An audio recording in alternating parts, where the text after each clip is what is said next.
gentleman from the state of Georgia, Representative Carter, for 5 minutes, please. Thank you, Mr. Chairman, and thank you, Ms. Dunn, for being here. I appreciate it very much. This is a very important subject for all of us.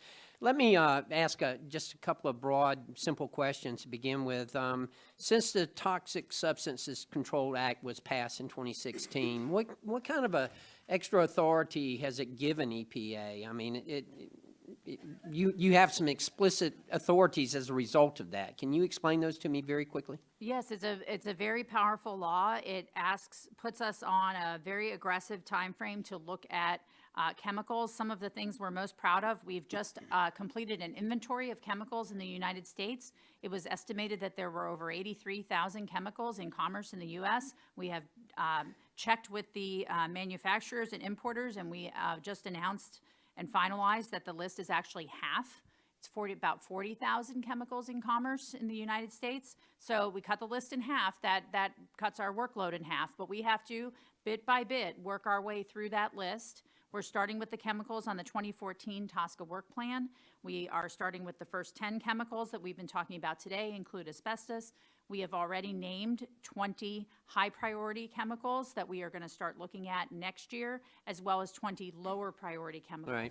Right. And certainly this is important for a number of reasons, particularly in my district. I assume that a lot of these go through ports and seaports, and being the home of two major seaports in coastal Georgia, this is extremely important for us. So our constituents are very concerned about this and about the work you've been doing.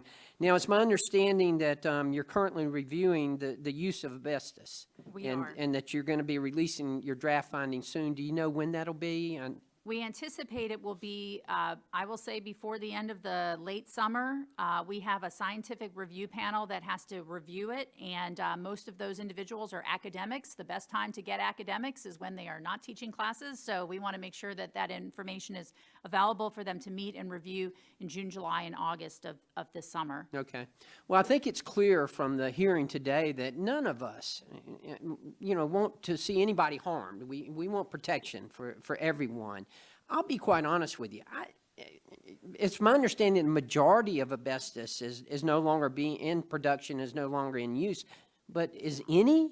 I didn't realize there were any forms of asbestos out there. There's only 5 ongoing limited industrial uses of asbestos in the United States today. It's in manufacturing.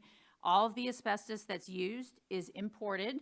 So there is no ongoing asbestos mining in the United States anymore. And that's something that would be covered by our activity that we took a few weeks ago. Whoa, hold on. I don't mean to interrupt you, but you raised my concern here. If it's coming from out of the country, then we're not having any regulation over it before it gets here?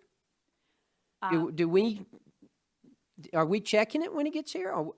Well, any import of a chemical does have to be checked at the border. But specifically asbestos, that's what I'm concerned with here. As asbestos is coming in, what we are doing right now is a comprehensive risk evaluation of that type of asbestos in the uses that it is still being used in the United States, which is in the manufacture of brake blocks for oil drilling, automotive brakes, vehicle friction products, some gaskets, and couple of chemical production. Okay, specific to those that you just mentioned, what is EPA doing to guard against any problems there may be with those specific ones that you just listed?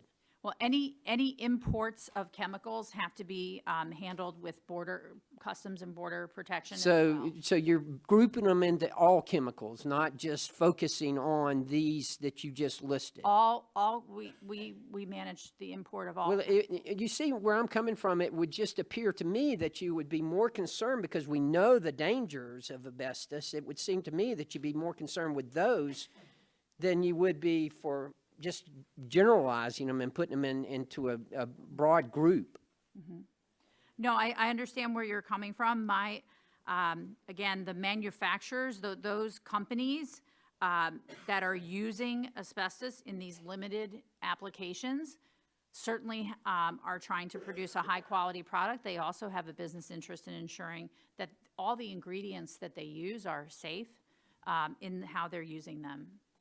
All right, okay, I'm still a little concerned about that. So please, let's take that as being noted. I appreciate it. Thank you very much again for being here, and I yield back. Gentleman yields back. The chair now recognizes the gentleman.